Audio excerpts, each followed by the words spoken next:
여러분, 지난 주부터 저희가 함께 말씀을 나누고 있는데 제가 매 달마다 시리즈로 설교를 하고 있다는 걸 여러분 알고 계실 거예요. 우리 2월 달 시리즈가 뭐였는지 혹시 기억나는 분 있습니까? 요셉, 형통을 재정의하다였어요. 3월 달 시리즈 제목이 혹시 뭔지 아시는 분 있습니까? 네, 하나님과 함께 걷는 길입니다. 여러분, 우리의 삶은 우리 개인의 노력 여부와 성취에 따라서 많은 것이 달라집니다. 하지만 우리가 누구와 함께 살아가느냐에 의해 우리 인생의 질, 수준, 삶의 영역, 심지어 평가까지도 달라지게 돼요. 아무리 위대한 왕이었어도 그가 고른 왕비가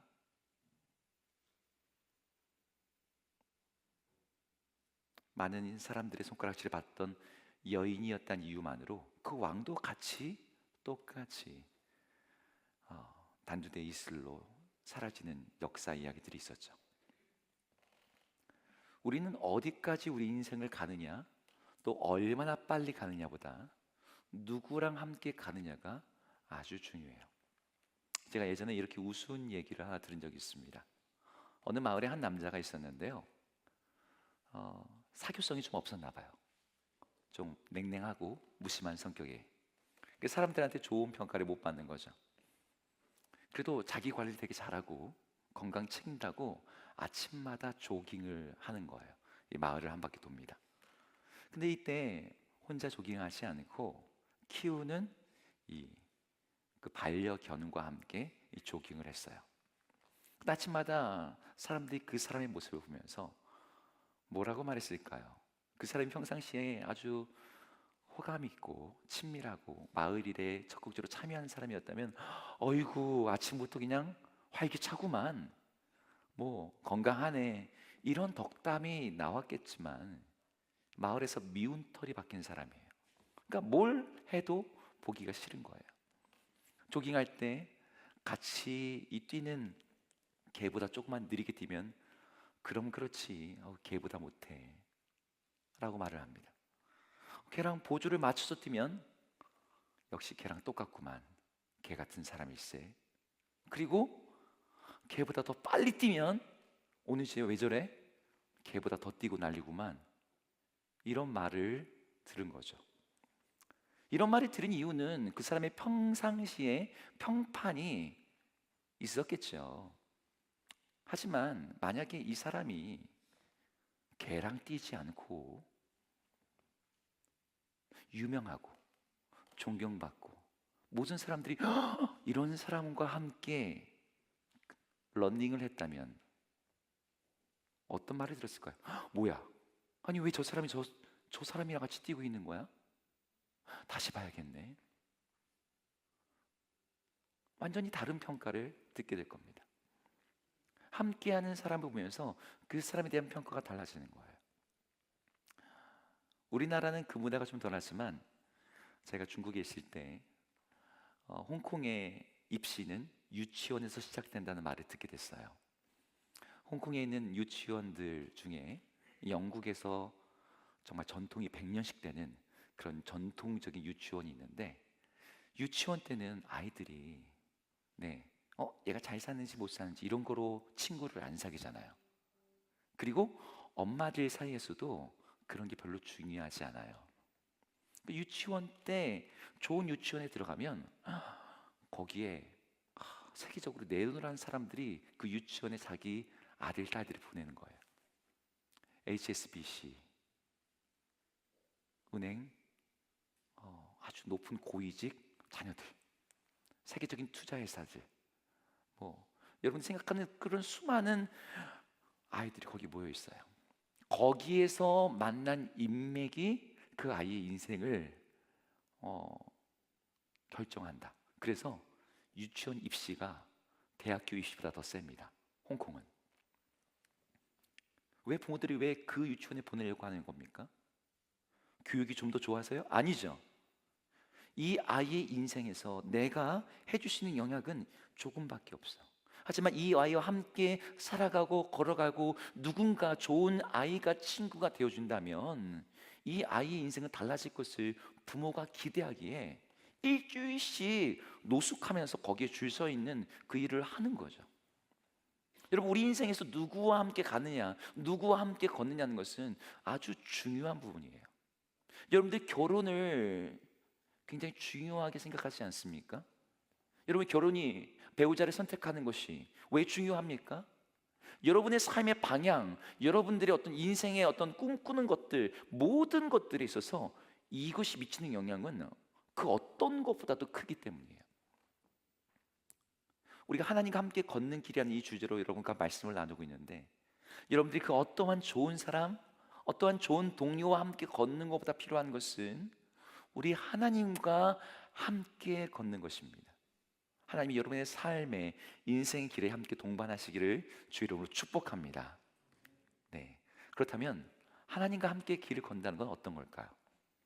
여러분, 하나님과 함께 걷는다고 해서 여러분 머릿속에 어떤 이미지가 떠오르세요?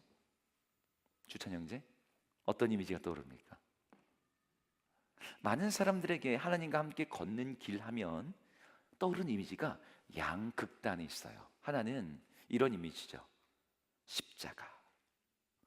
왜? 예수님이 나를 따라오려거든 자기 십자가를 기르고 자기를 부인하고 나를 따르라.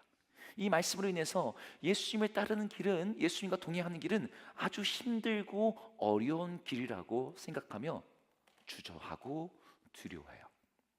피, 땀, 눈물이 점철된 그런 길이 하나님과 함께 걷는 길이야. 그래서 하나님, 나 하나님한테 조금 더 이렇게 막 기도 많이 하면 나 선교사 보내실까 봐. 여러분, 그래서 기도 조금만 하시잖아요. 그죠? 아니에요? 네? 내가 막 봉사 좀 하다 보면 목사님 눈에 딱 띄어가지고 목사님이 하나 더 시킬까 봐 예배 끝나면 곧장 집에 가는 거잖아요.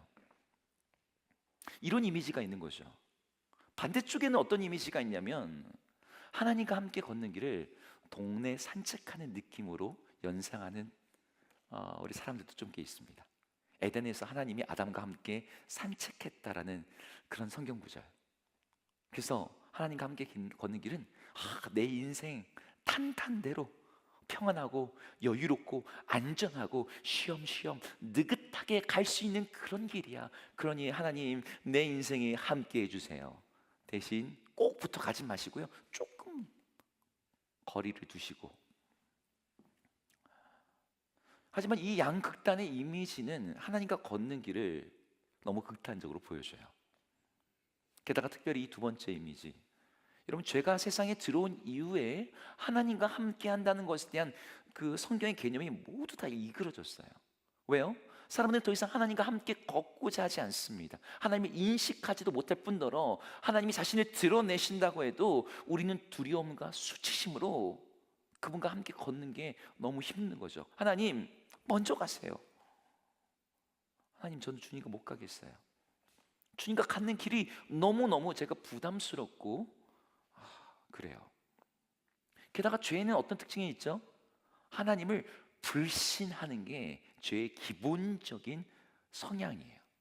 하나님이 주시겠다고 하는 복, 하나님이 주시겠다는 생명, 하나님이 말씀하시는 선, 하나님이 이끄시는 길에 대해서 인간의 내면 안에는 이 불신이 뿌리 깊게 자리 잡고 있게 되는 거죠. 그래서 내가 원하는 대로, 내가 내 마음대로 길을 선택하고 가고자 합니다. 근데 그 길의 끝이 뭐에 있어요? 죽음과 멸망에 있어요. 이런 점에서 성경은 하나님과 함께 걷는다는 것에 대해서 통합적으로 어떠한 이미지를 우리에게 주냐면, 하나님과 함께 걷는 길은 하나님을 신뢰하는 길이야. 하나님을 의지하는 길이야. 그래서 하나님과 함께 걷는 길을 믿음의 길이라고 묘사합니다. 여러분의 인생의 직업이 무엇이 됐든, 여러분의 어떤 삶의 환경에 있든, 어떤 사건을 만나든지 간에 우리는 하나님과 동행하기 위해서 믿음이라고 하는 것을 가지고만 그분과 함께 걸어갈 수가 있어요. 예수님을 믿음으로 하나님과 함께 걷는다는 것, 그 주님의 약속을 내가 믿고 살아간다는 거죠. 세상에서 이렇게 하면 행복할 거야, 이렇게 하면 성공할 거야, 이렇게 하면 생명을 얻을 거라고 말하는 그 길은 어떤 길이에요? 너 자신을 신뢰해, 너의 욕망을 만족시켜, 그러면 정말로 좋은 길을 가게 될 거야 라고 말하는 그 길을 걷는 대신에 우리 주님이 약속하신 거, 우리 주님이 생명을 약속하셨고 복을 약속하셨어요. 근데 그 길을, 그것을 얻는 길이 자기를 부인하는 거래요. 십자가를 지는 길이래요. 하나님 나라를 위해서 사는 길이래요. 내 이름을 위해서 살래요. 그러면 너희가 그것을 얻게 된대요. 그것을 믿고 가는 거죠. 예수를 믿는다는 게 바로 그러한 의미에서 하나님과 함께 걷는 길이에요. 오늘 우리가 읽은 본문에는 익숙하지 않은 한 사람이 나옵니다.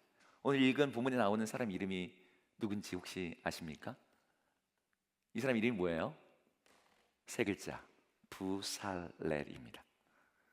성경에 그런 사람도 있어. 처음 듣는 분도 있을 텐데, 이 부살렐은 하나님이 모세에게 이 광야에서 성막을 짓게 하실 때 그 성막의 모든 것들을 만들도록 하나님이 지명하셔서 그 제작, 그 모든 걸 맡긴 사람 이름이 부살렐이었어요.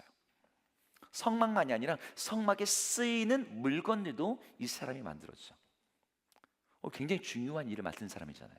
근데 이 사람에 대한 개인적인 정보가 성경에 거의 나오지 않아요. 그냥 이 사람이 유다 지파였다. 그다음에 이 사람과 관련해서 유명한 것은 그의 할아버지가 그 모세가 아말렉과 싸울 때 그 산에서 손 들고 기도하잖아요. 그쪽에 한 손을 들었던 훌이라고 하는 사람이 이 부살렐의 할아버지입니다. 근데 오늘 본문은 이 사람에 대한 자세한 이야기는 없지만 우리 인생의 길에서 믿음으로 걸어가는 데 있어 재능이라고 하는 영역이 어떠한 의미와 위치를 가지고 있는지를 보여주는 그런 인물이에요. 제가 오늘 이 부살렐의 이야기 통해서 우리가 하나님과 걷는 길에 있어 재능이 어떠한 위치를 갖고 있는지를 세 가지로 나누려고 하는데, 우리 세 가지 정리된 내용을 먼저 한번 볼게요. 한번 보여주시겠습니까? 같이 읽어볼까요? 시작. 소명은 재능에 우선한다. 재능은 훈련을 동반한다. 재능은 은사가 돼야 한다. 아멘. 우리 첫 하나씩 보겠습니다. 소명은 재능에 우선한다. 우리 한번 2절을 같이 읽어보도록 하겠습니다. 2절 시작.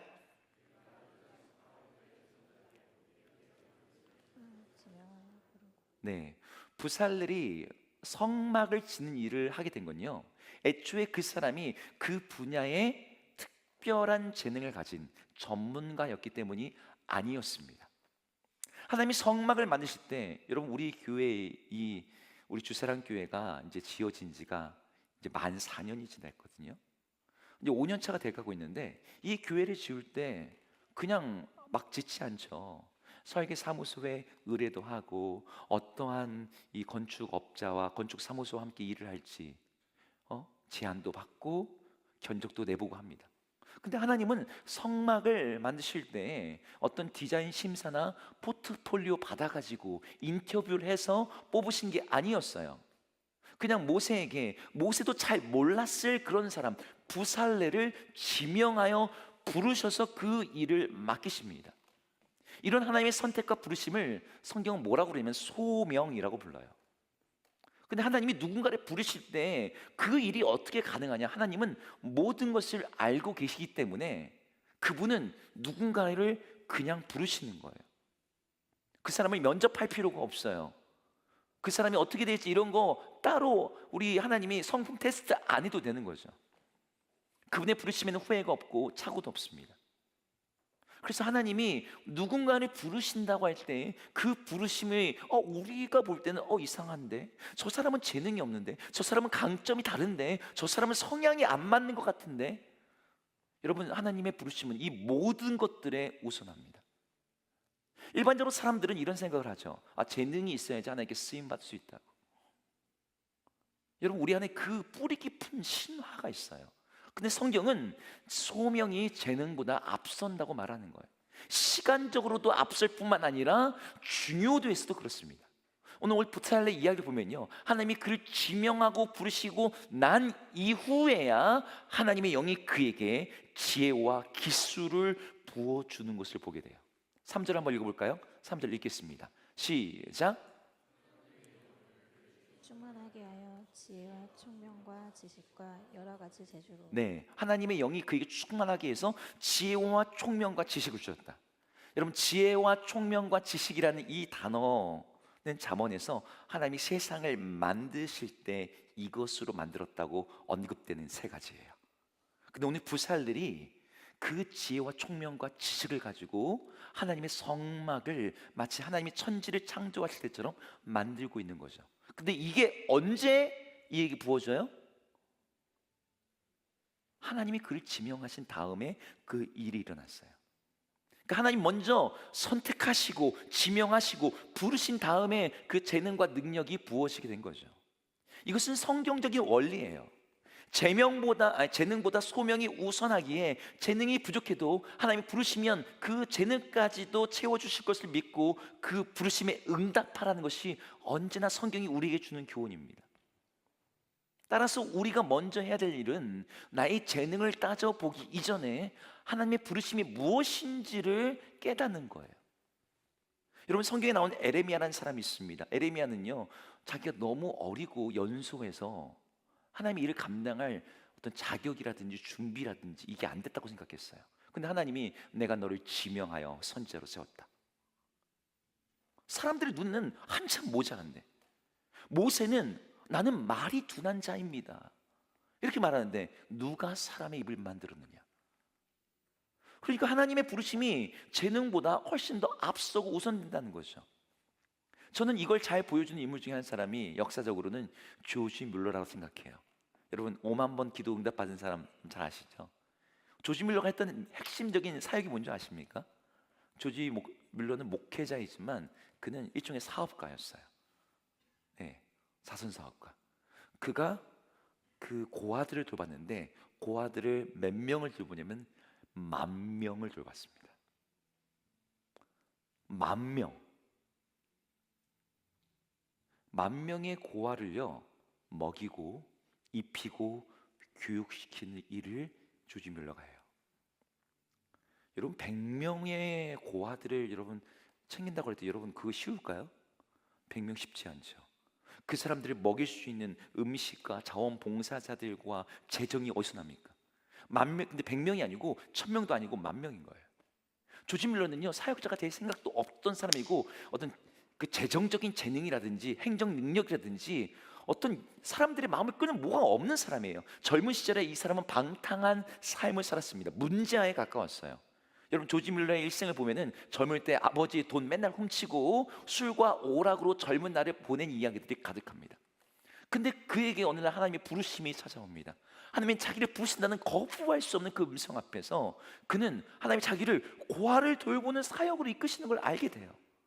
그는 재정 관리, 조직 운영을 해본 적도 없고 그런 재능에 대해서 전혀 검증된 바도 없었는데 하나님이 주신 소명을 붙잡고 기도하며 나아갔습니다. 그 결과 영국의 그 누구도 하지 못하는, 국가에서도 만 단위를 갖다가 고아를 돌보지 못해요. 근데 그 일을 한 사람이 해내는 거죠. 여러분, 우리는요 재능이 없어서 뭘 못한다고 생각합니다. 여러분, 그렇지 않습니까? 내가 좀 더 능력 있으면, 재능 있으면 나 하나님 잘 섬길 수 있을 건데 하나님 나도 재능 주세요. 나는 재능이 부족해서 하나님 일을 할 수가 없어요. 특별히 돈 잘 버는 재능 주세요. 근데 우리는 오늘 말씀에서 기억해야 되죠. 하나님이 우리가 준비되었기 때문에 부른 게 아니라 일명 택하시고 그 부르심에 우리가 응답하고 순종할 때 하나님이 재능을 주시는 거예요. 따라서 중요한 건 나의 재능보다 하나님의 부르심을 듣는 게 우선되는 거죠. 제가 종종 상담할 때 이런 질문 받습니다. 목사님, 왜 하나님이 저에게는 재능, 능력을 안 주셨을까요? 우리 집안은 왜 이런 어려운 집안에서 제가 태어나서 저는 제대로 된 어릴 때 교육 못 받았을까요? 전 영어학원 한 번 못 다녀봤어요. 목사님, 왜 저는 잘하는 게 아무것도 없을까요? 그런 말 들으면 정말 마음이 너무 아프죠. 어떻게 도와줄 수도 없고. 하나님이 모두에게 필요한 은사와 재능과 어떤 능력을 주셨으면 좋겠는데 어떤 사람에게는 건강이 없어요. 20대인데. 어떤 사람은 지혜가 없어요. 어떤 사람은 뭐가 없어요, 뭐가 없어요, 뭐가 없는 게 투성이죠. 근데 여러분, 그때 하나님 나에게는 왜 이런 재능을 주시지 않습니까? 라고 묻기 전에 먼저 따져봐야 되는 게 있는 거예요. 주님의 부르심이, 나를 향한 부르심이 무엇인가에 대해서, 그 부르심이 무엇인지를 알고 응답하는 거. 하나님이 나를 여기까지 부르셨으면 그거로 되는 거예요. 그 이상의 재능이 우리에게 필요하지 않죠. 여기 지금 군인이 1명, 2명, 3명, 4명, 군인이 4명이나 있는데, 여러분 군인으로 부름받았을 때 여러분에게 중요하게 여겨지는 재능은 뭡니까? 미각입니까? 요리 실력입니까? 아니죠. 근데 하나님 나에게 왜 절대 미각 같은 거 안 주십니까? 이러고 불평할 필요가 없어요. 그 부르심에는 그 감각이, 그 재능이 아무 쓸데 없는 거니까요. 따라서 우리는 물어봐야 돼요. 하나님, 내 삶을 통해서 하나님이 이루고자 하시는 것은 무엇입니까? 이 질문을 가지고서 우리의 재능을 하나님께 구하고 나에게 있는 재능을 확인해야 되지, 부르심에 대한 이해가 없이 나를 향한 부르심이 뭔지도 모르면서 하나님, 나는 왜 재능이 없죠? 라고 묻는 건 엉뚱한 오해와 잘못된 결과로 이어지게 되는 거죠. 저는 여기 계신 모든 분들이 하나님의 부르심을 깨닫고 거기에 응답하심으로 말미암아 하나님이 소명에 따라 주시는 그 풍성한 능력과 지혜와 재능이 넘쳐나기를 주 이름으로 축복합니다. 부르심이 먼저인 거예요. 오늘 부살 이야기가 준 두 번째 교훈은 재능은 훈련에 동반돼야 된다는 겁니다. 따라해 볼까요? 재능은 훈련을 동반한다. 여러분, 재능은 타고나는 면이 있습니다. 아무리 노력해도 못 뛰어넘을 만한 그런 차이가 생기기도 해요. 그런데 재능은 그 자체로 완벽한 게 아니죠. 재능은 훈련과 연습을 통해서 다듬어집니다. 성경에서도 하나님이 어떤 사람을 부르실 때 부르신 다음에 그 즉시 쓰시지 않고요, 훈련을 통해서 준비하세요. 여러분, 성경에 나오는 인물들 누가 있습니까? 예수님의 제자들 볼까요? 예수님의 제자들 모두는 곧장 사역의 현장으로 나가지 않습니다. 예수님과 3년 이상을 같이 보냈죠. 사도 바울 같은 사람은 어땠을까요?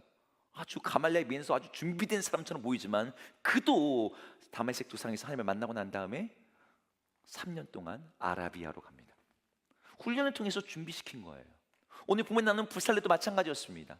하나님이 그로 하여금 성막을 짓도록 명하셨어요. 근데 이 과정에서 어떤 일이 있냐면, 오늘 보면 4절과 5절을 한번 읽어보겠습니다. 4절 5절 읽겠습니다. 시작.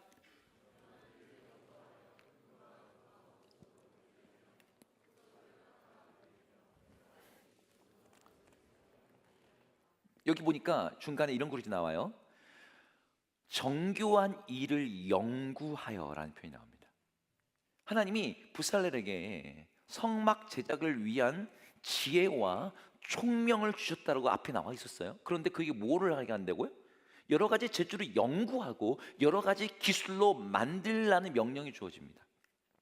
하나님이 재능과 능력을 주시면서, 여러분, 우리가 오해하는 게 이런 거죠. 하나님이 재능을 주실 때 갑자기 컴퓨터에다가 OS나 어떤 프로그램 깔듯이 그냥 딱 설치하면 세팅 완료, 뭐 이렇게 되는 거라 생각해요. 여러분, 아무런 기초 지식과 연습, 훈련이 없는데 갑자기 전문 지식과 탁월함을 갖게 되는 일은 없습니다. 오늘 본문에서 하나님은 부살에게 하나님의 영을 부어주시고 지혜와 총명과 지식도 주셨지만 그에게 연구하라고 하셨어요. 야, 이 정교한 일을 너 뭐 해야 돼? 연구해야 돼. 내가 너에게 이렇게 하라 그러는데 그냥 저절로 그냥 막 손이 저절로 움직여져 가지고 막, 내가 만든 거 아닌데 만들어졌네, 이게 아니고, 부살렐이 그걸 가지고 밤잠을 안 자면서 연구하고 씨름하고 어떻게 만드는 게 하나님이 원하시는 그 디자인을 반영하는 것일까 생각했다는 거죠. 여러분에게 주어진 재능이 되게 작은 것, 모자란 것, 부족해 보일 수 있습니다. 하지만 여러분들이 그 재능이 하나님이 나를 향한 부르심에 요청되는 재능이라고 한다면 그것을 다듬고 훈련하고 그 일에 여러분들이 헌신할 때 그 일이 하나님의 영광에서 쓰이게 되는 거예요. 잠언에서 솔로몬이 이렇게 얘기합니다. 잠언 22장에 나오는 말씀인데요, 네가 자기의 일에 능숙한 사람을 보았느냐? 이러한 사람은 왕 앞에 설 것이요 천한 자 앞에 서지 아니하리라. 여기 나오는 이 능숙한 사람, 이런 사람은 왕 앞에 선다? 천한 자 앞에 서지 않는다. 천한 자라는 단어는요, 이 어두운 자, 하찮은 자라는 뜻입니다. 그리고 왕이라는 단어는 왕들, 이 복수형이에요. 서게 된다, 이것은 그냥 이렇게 앉았다가 일어난다는 뜻이 아니라 인정받고 존중받는다는 뜻이죠. 근데 누가 그 왕 앞에 서게 된대요? 자기 일에 능숙한 사람이래요. 여기 나온 능숙한 사람은 갑자기 어떤 비범한 천재적인 번뜩임을 가진 사람을 가리키는 단어가 아닙니다. 자기 일에 성실하고 훈련되고 충성된 사람, 그 분야에 있어서 정말 끊임없이 연구하고 연마하는 사람, 그들이 왕들 앞에 서게 될 것이다.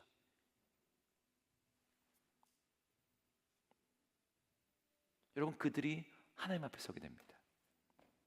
사도 바울이 젊은 자신의 영적인 아들과 같은 디모데, 영적 이 청년 디모데에게 이런 권면을 해요. 디모데전서 4장 같이 읽어보겠습니다. 읽겠습니다. 시작. 내 속에 있는 은사 곧 장로의 회에서 은사 받을 때에 예언을 통하여 받은 것을 가볍게 여기지 말며 이 모든 일에 전심전력하여 너의 성숙함을 모든 사람에게 나타나게 하라. 여러분, 우리 개역개정에는 잘 느낌이 잘 안 나오는데 중간에 이런 말이 나오죠. 내 속에 있는 은사를 가볍게 여기지 말라. 그러면서 뭐라 그래요? 이 모든 일에 전심전력하라. 바울은 디모데가 안수를 받을 때 하나님이 그에게 어떤 주신 특별한 은사가 있음을 언급하고 있습니다. 그런데 그걸 받았으니까 나는 이제 은사 받았으니까 끝이야, 이게 아니고 그걸 가지고 전심전력하라. 다른 쉽게 말하면 그 은사와 재능을 연습하고 거기에 너의 마음과 시간을 쏟으라라는 뜻이에요. 그렇게 해서 그것이 계속해서 진보하고 그 재능이 은사로 발전해서 너의 성숙함을 드러내라. 성경에서 말하는 재능은 조금만 노력하면 금방 두각을 나타내는 어떤 개인의 장점, 강점이 아니에요. 이 재능은 헌신과 훈련 속에서 갈고 닦일 때 비로소 진정한 능력이 되는, 그것이 하나님이 주시는 재능이라고 말해요. 여러분, 보석 중에 가장 값비싼 보석으로 알고 있는 게 뭡니까? 다이아몬드죠. 여러분, 다이아몬드는 무게 단위로 비교했을 때 가장 비싼 보석입니다. 근데 여러분, 다이아몬드 크기를 갖다가 우린 캐럿이라는 단어를 쓰잖아요. 캐럿. 근데 10캐럿 정도 되면 1캐럿 다이아가 한 200만 원? 그 정도 가나요? 요즘 시세를 잘 몰라서.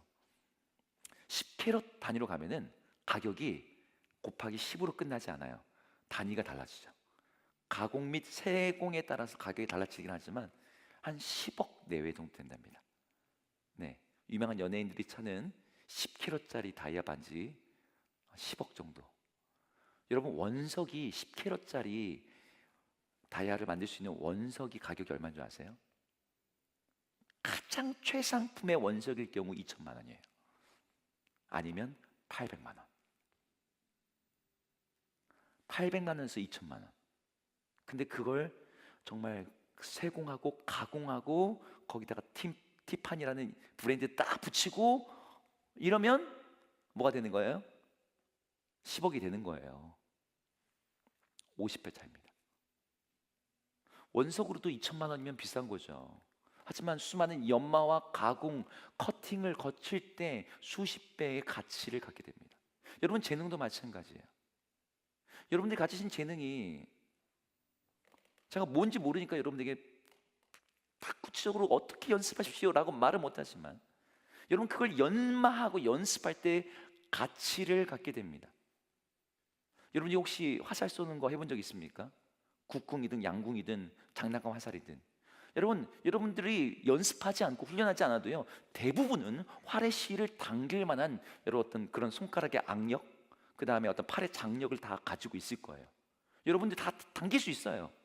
근데 활을 제대로 당기는 연습, 시위를 겨누는 감각, 화살을 놓을 때 호흡 같은 것을 연습하지 않으면 그 화살을 10m, 20m, 30m, 50m 바깥에 있는 관역에 맞추지는 못합니다. 100발을 쏴도 못 맞춰요. 여러분에게 주어진 재능과 강점, 그것이 무엇이라 불리든 간에 그것을 주님 안에서 단련하고 연습하고 훈련함으로 말미암아 비로소 그것은 하나님 원하시는 가치와 목적에 부합하는 것이 되는 거죠. 이렇게 되는 것을 우리는 은사라고 불러요. 오늘 이야기의 세 번째 통찰이 바로 은사입니다. 저를 따라 볼까요? 재능은 은사가 되어야 한다. 많은 분들이 재능과 은사를 구분하지 않는데 재능과 은사는 완전히 다릅니다. 여러분, 어떤 사람에게 자질이 있다고 칩시다. 자질은요, 잠재력을 가리킨다. 잠재력. 근데 재능은 그 잠재력이 개발이 된 거예요. 재능은. 그럼 은사는 뭘까요? 은사는 그렇게 개발되는, 그리고 구현된 그 재능이 하나님과 주의 나라를 위해서 쓰여질 때 그것을 은사라고 부릅니다. 여러분, 은사라는 단어를 영어로 하면 기프트입니다. 기프트, 선물이란 뜻이죠. 그리고 헬라어로 말하면 카리스마라는 단어예요. 여러분 들어봤죠? 카리스마. 오, 저 사람 카리스마 있는데. 하나님이 신에 의해서 어떤 사람에게 주어진 특별한 능력을 가리킨 단어가 카리스마입니다. 근데 이걸 공식으로 표현하면 화면에 그거 만들었는지 모르겠네요. 네, 이거 자질, 재능, 은사인데, 여러분 자질이 다 있다고 그 사람이 재능이 있는 건 아니잖아요. 잠재력은 많지만 재능으로 개발 안 된 사람이 많습니다. 근데 재능은 많은데 은사가 되지 않는 사람도 많아요. 은사는 재능 중에서도 그것이 하나님의 선한 일에 쓰임받는 재능을 은사라고 불러요. 재능은 그 자체로는 선과 악이 없습니다.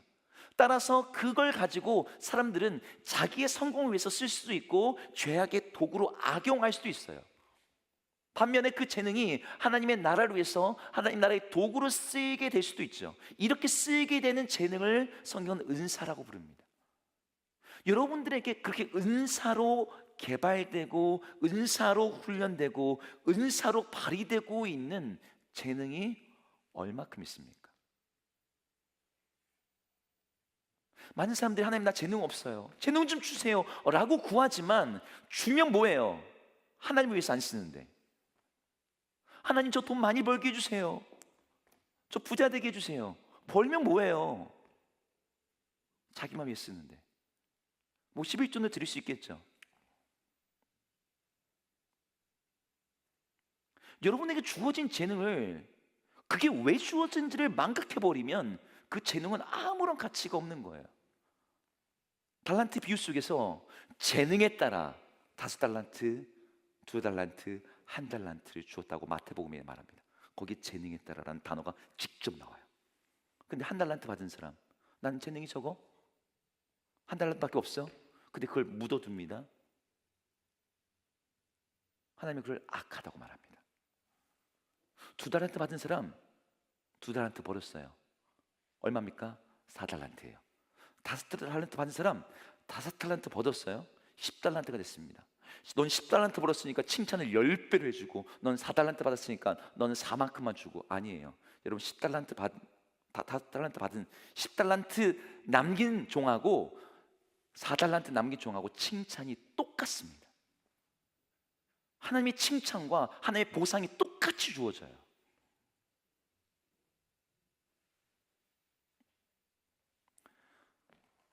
에릭 리들이라는 사람이 있습니다. 불의 전차라는 영화에서 그 주인공의 실제 인물이 된 사람이 그 사람인데, 100m 경기 금메달 유망주였어요. 이 사람이 영국 스코틀랜드 출신인데 영국 대표로 나가죠. 근데 100m 종목, 이 사람이 그 단거리 전공이거든요. 근데 그 예선전 경기가 주일에 있다는 걸 알고서 경기를 포기합니다. 그러니까 난리가 난 거죠, 영국에서. 모두가 금메달을 기대했던, 지금 금메달 하나 두 개에 의해서 막 순위가 달라지는, 그리고 제국 열강들이 경쟁하던 시기에 올림픽이 정말 총성 없는 전쟁과 같았거든요, 그 시대가. 이 1차 세계대전 끝난 지 바로 다음이에요. 그러니까 이게 지금 거의 전쟁급으로 지금 올림픽 경기를 하고 있단 말이에요. 경기를 포기하니까 매국노다, 반역자다, 뭐 별의별 욕을 다 먹었어요. 리델이 근데 자기 주 종목이 아닌, 아무도 기대하지 않았던 400m 경주에 나가요. 400m하고 100m는 호흡법부터 다르잖아요. 400m를 뛴 적이 없거든요. 근데 그 경기에서 올림픽 신기록을 세우면서 금메달을 따게 됩니다. 근데 리들이 자기가 잘하는 달리기가 단순히 금메달을 따고 나의 조국 영국에, 나의 태어난 스코틀랜드의 어떤 명예와 영광을 주는 재능이 아니라 하나님의 예비하는 은사가 되기를 이 사람은 소원했어요. 올림픽 이후에 스포츠 스타로서 전 세계적인 명성을 얻게 됩니다. 근데 이 사람이 선택한 길은 뭐였냐면 올림픽이 끝나자마자 중국에 들어가서 중국 내지에 선교사로서 살아가는 거였어요. 무명의 장로교 선교사로서. 그리고 중일 전쟁이 벌어지는 와중에 가족들을 피신시키고 자기는 중국에 남아있다가 산둥성에 있는 수용소에서 거기에 갇혀있는 많은 사람들, 아이들, 그들에게 설교하고 복음을 가르치다가 수용소에서 순교를 하게 됩니다. 전 이 사람의 인생을 보면서 사람들은 에릭 리드를 올림픽 금메달 리스트로 기억할지 모르지만 저는 단순히 그날 어떤 그 사람을 육상 선수가 아니라 믿음으로 달린 사람으로 저는 기억해요. 자신의 재능을 하나님의 영광을 위해서 사용하고자 하고 세상의 영광을 뒤로 하고 선교사로 헌신했습니다.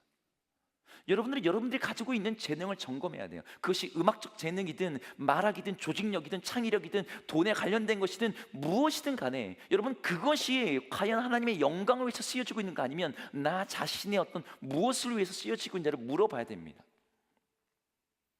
그리고 그것이 하나님의 영광에서 쓰임 받기를 원합니다라고 여러분들이 결단하고 그 재능을 하나님이 어떻게 쓰실지를 기도하면서 하나님의 말씀 앞에서 순종하는 거죠. 그때 여러분의 재능은 개인의 잠재력이나 능력을 넘어서 이 세상을 축복하고 이 죽음의 세상 가운데 생명을 공급하는 이 땅에 주어진 하나님의 선물이 되게 돼요.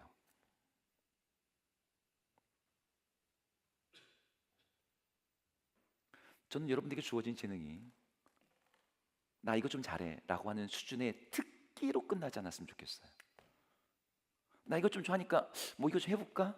라고 하는 그냥 어설픈 인생 진로의 참조사항 정도 되지 않았으면 좋겠습니다. 전 여러분들이 가지고 있는 그 재능이 우리 주님을 위해서 발휘됨으로 말미암아 주님 안에서 연마됨으로 말미암아 우리 하나님께서 이 땅을 축복하시는 그 복의 통로이자 이 세상에 생명을 공급하시는 하나님의 은사가 되기를 주 여러분 축복합니다. 말씀을 마무리할까요? 제가 오늘 본문을 묵상하는데 부살렐이 성막을 만들고 성막에서 사용하는 기물을 만들었다는 이 본문을 읽을 때 제 마음속에 이런 마음이 들었습니다. 아, 부살렐은 이스라엘 백성들이 하나님께 나아가는 통로, 하나님과 교제하고 함께 살아가는 공간을 만드는 일을 했어요. 아, 나도 나의 삶이, 나의 재능이, 내게 주어진 어떤 은사들이 부살레처럼 세상으로 하여금 하나님과 교제하는 통로가 되고 하나님과 함께 살아가는 그 삶의 공간을 만드는 것이 되었으면 좋겠다. 저는 여러분들이 어떠한 재능과 강점과 은사와 기질이 있는지를 다 알지 못합니다. 하지만 그것들이 오늘 부살렐이 보여주듯이 하나의 목적성을 가지고 쓰여졌으면 좋겠어요. 하나님과 함께 걷는 인생으로서 여러분들의 삶이 다른 이들로 하여금 그 하나님의 길에 동참하게 하는 지인도가 되게 할 뿐만 아니라 하나님과 동행하도록 돕는 파트너가 되는 인생. 여러분이 먼저 하나님과 동행함으로 말미암아 하나님과 걷고 여러분이 하나님과 함께 걸음으로 말미암아 여러분의 재능이 은사가 되고 그 은사로 말미암아 세상의 축복을 받고 많은 사람들 다시 주님께 돌아와 하나님과 함께 되는 그 길이, 그 일이 여러분의 인생 가운데 펼쳐지기를 주 이름으로 축복합니다.